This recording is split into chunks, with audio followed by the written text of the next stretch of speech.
আমি একটা খবর পাইছি সিরিয়াসলি যে 2-3 দিনের ভিতরে একটা গ্রুপ ঘুরতেছে আমারে মারবার লাগি। একটা কন্ট্রাক্ট কিলার গ্রুপ যারা হায়ার করা হয়েছে তারা নাকি অ্যাক্টিভ। ব্যারিস্টার সুমন ভাইয়ের, মাননীয় সংসদ সদস্য ব্যারিস্টার সুমন ভাইয়ের সেই হুমকিদাতা কিন্তু অবশেষে গ্রেফতার হয়েছে। ভাইরে ভাই, আপনি চিন্তা করতে পারবেন না পুরো ঘটনায় পরবর্তীতে যা জানা গেল, মানে অবিশ্বাস্য। এ যেন মানে সিনেমার গল্পকেও হার মানিয়ে দিয়েছে।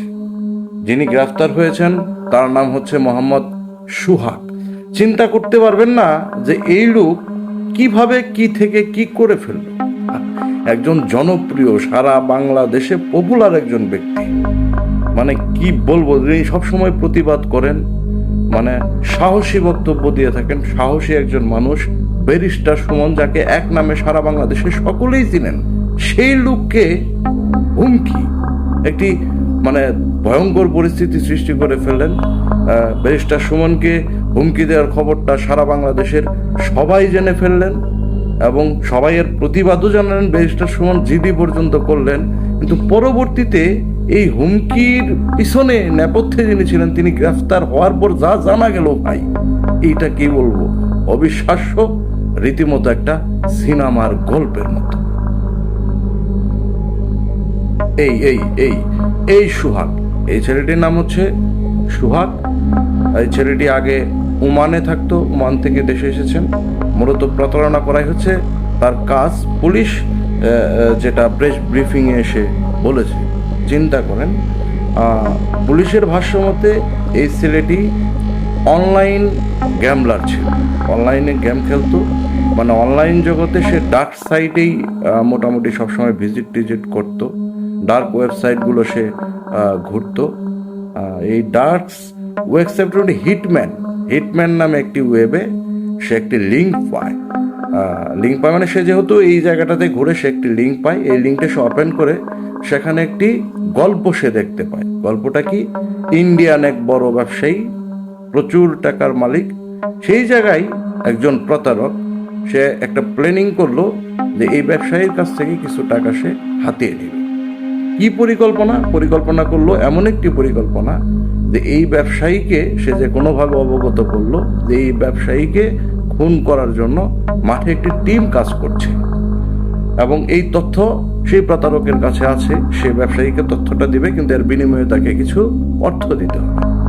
ব্যবসায়ী স্বাভাবিকভাবেই সে এই ব্যাপারে আগ্রহী হবে, কে তাকে খুন করতে চায় সেটা জানার জন্য, এবং সে এই লোকটাকে কিছু অর্থ দেয় তথ্যটা জানার জন্য। কিন্তু অর্থটা পাওয়ার পরপরই সেই প্রতারক কি করে, সে তার সমস্ত যোগাযোগের যে মাধ্যমগুলো আছে, মোবাইল ফোন, হোয়াটসঅ্যাপ নাম্বার সব কিছু সে ক্লোজ করে দেয়। পুলিশের ভাষ্য মতে এই সোহাগ, যিনি ব্যারিস্টার সুমনকে হুমকির ঘটনাটি সাজিয়েছেন কিছু অর্থ নেওয়ার জন্য, সেটা হচ্ছে তিনিও সেই গল্প থেকে অনুপ্রাণিত হয়ে তিনি এখানে এমন একটি গল্প সাজিয়েছেন যে চুনারুঘাট থানার যে ওসি আছে তাকে সে নক করেন ব্যারিস্টার সুমনকে পাওয়ার জন্য, যে আমরা আসলে ব্যারিস্টার সুমনকে কেউ মেরে ফেলতে চাই, এই উদ্দেশ্যে একটি টিম, 4-5 জনের একটি টিম মাঠে রয়েছে। এই তথ্যটা চুনারুঘাট থানার ওসিকে জানান এবং ওসি বিষয়টাকে স্পর্শকাতর ভেবে সেটা সঙ্গে সঙ্গে মাননীয় সংসদ সদস্য ব্যারিস্টার সুমন সাহেবকে জানান। ব্যারিস্টার সুমন ভাই এটা নিয়ে স্বাভাবিকভাবে সে শঙ্কিত হয়ে পড়েন এবং তিনি জিডি করে ফেলেন এবং এই জায়গায় পরিকল্পনাটা ব্যাহত হয় সেই প্রতারকের, সোহাগ মিয়া ভেবেছিল যে ব্যারিস্টার সুমনকে এরকমভাবে সে তথ্যটা দিতে পারলে, চুনারুঘাটের ওসি হোয়াটসঅ্যাপের মাধ্যমে তার সঙ্গে কথা বলিয়ে দিয়েছে ব্যারিস্টার সুমন মাননীয় সংসদ সদস্যকে।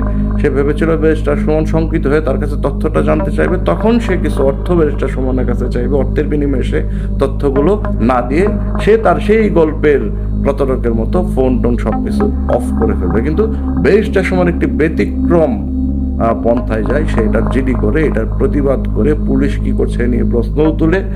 যাই হোক, এটা নিয়ে সারা বাংলাদেশে একটি আলোড়ন সৃষ্টি হয়ে যায়, এখানেই পরিকল্পনার ব্যাঘাত ঘটে যায় এই সোহাগ প্রতারকের। তখন সে কি করে তার সমস্ত কিছু বন্ধ করে দিয়ে পালিয়ে বেড়ায়। সে একবার যায় চট্টগ্রামে, আরেকবার যায় ঢাকায়।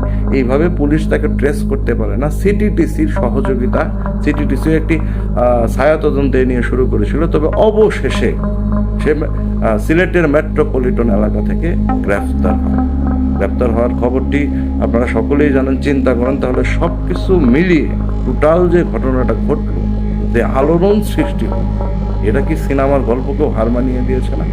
আসলে সিনেমার গল্পকে তো হার মানাবি, কারণ এটা তো একটা ফিল্ম কেন্দ্রিক, একটা সেই ডার্ক সাইডে হিটম্যান ওয়েব থেকে একটি গল্প, সিনেমার গল্প বা ওয়েব ফিল্মের গল্প দেখেই তো অনুপ্রাণিত হয়ে সেটা করেছে।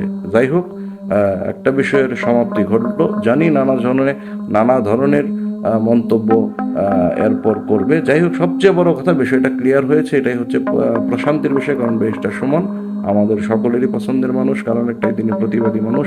এমন প্রতিবাদী মানুষ শঙ্কাহীনভাবে তার প্রতিবাদ করে যাক, সেই প্রত্যাশা রাখছি, শুভকামনা রাখছি সকলের জন্য। আমাদের পরবর্তী ভিডিওটি দেখার জন্য আপনাদের প্রতি আহ্বান রইল। আর যদি আপনারা আমাদের চ্যানেলটিকে সাবস্ক্রাইব করে দেন, নিশ্চয়ই আমরা অনুপ্রাণিত হব এবং আপনারা আমাদেরকে অনুপ্রাণিত করবেন, সেই প্রত্যাশা রাখছি। ভালো থাকুন সবাই। আজকের মতো এখানেই বিদায়।